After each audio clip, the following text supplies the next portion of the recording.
تو انہوں نے ان پہاڑوں سے پہلے کچھ لوگ ملے جن کے بارے میں ایسا لگتا تھا کہ وہ کوئی بات نہیں سمجھتے ہیں۔ اب یہ کوئی بات نہیں سمجھتے، اس سے مراد یہ ہے کہ یا تو وہ ایسے قبائل تھے کہ جس کا باقی دنیا سے کوئی ایسا تعلق نہیں تھا کہ نہ تو وہ یہاں ان کی زبان سمجھتے، ظاہر ہے کہ جب بادشاہ ذوالقرنین تھے، یہ جب سفر پر نکل رہے ہیں تو بڑے دور دور انہوں نے سفر کیے، اور ان کے یقیناً جو لشکر تھا اس میں ایسے لوگ ہوتے ہوں گے جو مختلف زبانیں جانتے ہوں گے، یا اللہ تعالیٰ نے ان کو بہت سی زبانیں سکھا رکھی ہوں گی۔ لیکن اس سب کے باوجود جو تعبیر اختیار کی جا رہی ہے کہ لا یکادون یفقہون قولا، کہ یہ وہ لوگ تھے جو کوئی بات نہیں سمجھتے تھے، یعنی کہ ان کی بات، ان کی زبان ان کو نہیں سمجھ میں آتی تھی۔ آگے جو گفتگو ہوئی ان سے وہ کیسے ہوئی، تو ایک تو ممکن یہ ہے کہ کچھ عرصہ رہنے کے بعد سیکھ لی گئی ہو، یا پھر اشاروں کا ناموں سے وہ بات سمجھی گئی ہو۔ بہرحال قوم ایسی تھی کہ وہ ان کی زبان، یہ ان کی زبان نہیں سمجھتے تھے اور ان کی زبان نہیں سمجھتے تھے۔ قالوا يا ذا القرنين إن يأجوج ومأجوج مفسدون في الأرض فهل نجعل لك خرجا على أن تجعل بيننا وبينهم سدا۔ انہوں نے کہا کہ ذو القرنین، یاجوج ماجوج اس زمین میں فساد لانے والے لوگ ہیں، تو کیا ہم آپ کو کچھ مال کی پیشکش کر سکتے ہیں جس کے بدلے آپ ہمارے اور ان کے درمیان کوئی دیوار بنا دیں؟ قال ما مكنني فيه ربي خير فأعينني بقوة أجعل بينكم وبينهم۔ اب واقعہ یہ ہے کہ وہ قوم جہاں پر جس مقام پر آباد تھی، تو اس پہاڑی درے کے پیچھے سے کوئی یاجوج ماجوج نامی قوم نکلتی تھی اور قتل و فساد برپا کرتی تھی، اور کھیتی وغیرہ ہر چیز کو اجاڑ کر رکھ دیتی تھی، اور اس سے یہ قبائل بڑے پریشان تھے۔ جب انہوں نے دیکھا ذوالقرنین جیسا عظیم الشان بادشاہ، جو جس کے پاس وسائل کی کمی نہیں ہے اور نیک دل بھی ہے، تو ایک دم سے اپنا مسئلہ ان کے سامنے رکھ دیا اور کہا کہ ہمیں ایک کوئی ایسا دیوار بنا دیجئے جو ان کے درمیان حائل ہو جائے، اور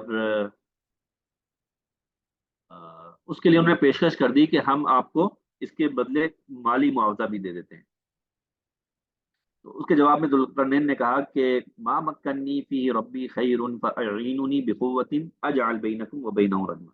میرے پروردگار نے مجھے جو اقتدار عطا فرمایا ہے وہی کافی ہے، وہی میرے لیے کافی ہے، بہتر ہے، لہذا تم لوگوں طاقت سے میری مدد کرو، یعنی کہ فزیکلی میرے ساتھ ہاتھ بٹاؤ، اور جو انہوں نے معاوضہ دینے کی بات کی تھی اس وہ لینے سے انہوں نے انکار کر دیا، تو میں تمہارے اور ان کے درمیان ایک مضبوط دیوار بنا دوں گا۔ آتونی زبر الحدید حتی اذا ساوا بین الصدفین قال انفخوا حتی اذا جعله نارا قال آتونی افرغ علیہ قطرا فما استطاعوا ان يظهروا وما استطاعوا له نقبا۔ اب حضرت ذوالقرنین نے دیوار کی تعمیر شروع کی۔ اب یہ جو جو نقشہ سمجھ میں آ رہا ہے کہ دو پہاڑی درے ہیں اور اس کے درمیان ایک دیوار، اب ضروری نہیں ہے کہ دیوار بالکل سیدھی 90 ڈگری کھڑی کی گئی ہو، بس ایک دیوار، ایک اوٹ جو کہ اس طرف سے ادھر آنے کے لیے بنائی جائے، تو وہ بنائی جائے، بنا, بنانے کی تیاریاں شروع ہوئی، اور حضرت ذوالقرنین نے ان سے کہا کہ آتونی زبر الحدید، اس قوم سے کہا کہ لوہے کی چادریں لے کے آؤ۔ اس سے پتا یہ بھی تھا کہ اس سے پتا چل رہا تھا کہ وہاں اس مقام پر لوہا موجود تھا اور وافر مقدار میں موجود تھا۔ حتی اذا ساوا بین الصدفین قال انفخوا، یہاں تک کہ جب انہوں نے درمیانی خلا کو، یعنی دونوں پہاڑوں کے دونوں پہاڑی سروں کے کو ایک دوسرے سے ملا دیا، بھر دیا اس کو، حتی اذا ساوا بین الصدفین قال انفخوا، تو کہنے لگے کہ اب آگ دھکاؤ، یعنی کہ لوہے سے اس پورے پارٹ کو بھر دیا، دونوں پہاڑوں کے درمیان جو جگہ تھی اس کو بھر دیا لوہے سے، اور ممکن ہے کوئی اور مٹیریل بھی استعمال کیا ہو ساتھ۔ حتیٰ اذا، پھر اب کہہ رہے ہیں کہ آگ بھڑکاؤ، کیوں؟ حتیٰ اذا جعلہ نارا قال آتونی افرغ علیہ قطرا، یہاں تک کہ جب اس کو لال انگارہ کر دیا تو کہا کہ مجھے پگھلا ہوا تانبا لا کر دو، اب میں اس پر انڈیل دوں گا۔ یعنی یہ دیوار بنی ہے جو لوہے کی ہے اور اس کے اوپر تانبا انڈیل دیا گیا، اور کیسی مضبوط دیوار بنی ہے۔ چنانچہ یاجوج ماجوج، اب فما استطاعوا ان يظهروه وما استطاعوا له نقبا، اب یہ یاجوج ماجوج جناب ذوالقرنین کے الفاظ ہیں، چنانچہ وہ دیوار ایسی بن گئی کہ یاجوج ماجوج نہ اس پر چڑھنے کی طاقت رکھتے تھے اور نہ اس میں کوئی سراغ بنا سکتے تھے۔ اب قرآن کریم کی تعبیر ہے یہ کہ دیوار کی مضبوطی بیان کی جا رہی ہے کہ ایسی بن گئی ہے کہ یاجوج ماجوج نہ تو اس کو پھلانگ سکتے ہیں اور نہ اس کو ڈھا سکتے ہیں، نہ اس پہ نقب لگا سکتے ہیں۔ قال هذا رحمت من ربی فاذا وعد ربی جعلہ دکا وکان وعد ربی حقا۔ ذوالقرنین نے کہا کہ یہ میرے رب کی رحمت ہے۔ اب اتنا عظیم الشان کام کرنے کے بعد، چونکہ وہ ایک نیک سیرت بادشاہ تھا اور اللہ تعالیٰ کی طرف ان کا دل جھکا ہوا تھا، تو یہ سب کچھ کرنے کے بعد جو زبان سے الفاظ نکلے ہیں وہ ہاذا رحمت من ربی، یہ میرے رب کی رحمت ہے کہ اس نے مجھے دیوار بنانے کی توفیق عطا کی۔ فَإِذَا جَاءَ وَعْدُ رَبِّي جَعَلَهُ دَكَّا، پھر میرے رب نے جس وقت کا وعدہ کیا ہے، جب وہ وقت آئے گا وہ اس کو ڈھا کر زمین کے برابر کر دے گا۔ وَكَانَ وَعْدُ رَبِّي حَقًّا، اور میرے رب کا وعدہ بالکل سچا ہے۔ اور اگلی یہ ہے کہ وَتَرَكْنَا بَعْضَهُمْ يَوْمَئِذٍ يَمُوجُ فِي بَعْضٍ وَنُفِخَ فِي الصُّورِ فَجَمَعْنَاهُمْ جَمْعًا، اور اس دن ہم ان کی حالت کر دیں گے کہ وہ موجوں کی طرح ایک دوسرے سے ٹکرا رہے ہوں گے۔ اور کس دن؟ اب یہاں دونوں ہی امکانات موجود ہیں اور دونوں ہی کی طرح مفسرین کے آراء موجود ہیں کہ اس سے مراد یا تو یاجوج ماجوج کا نکلنا ہے کہ جس دن وہ دیوار ڈھہ جائے گی، تو وَتَرَكْنَا بَعْضَهُمْ يَوْمَئِذٍ يَمُوجُ فِي بَعْضٍ وَنُفِخَ فِي الصُّورِ فَجَمَعْنَاهُمْ جَمْعًا، کہ وہ ایک دوسرے سے ٹکراتے ہوئے نکلیں گے۔ کثرت، تعداد کی کثرت مراد ہے یہاں پہ۔ اور وَنُفِخَ فِي الصُّورِ فَجَمَعْنَاهُمْ جَمْعًا، اور پھر سور پھونکا جائے گا، تب ہم ان سب کو ایک ساتھ جمع کر لیں گے۔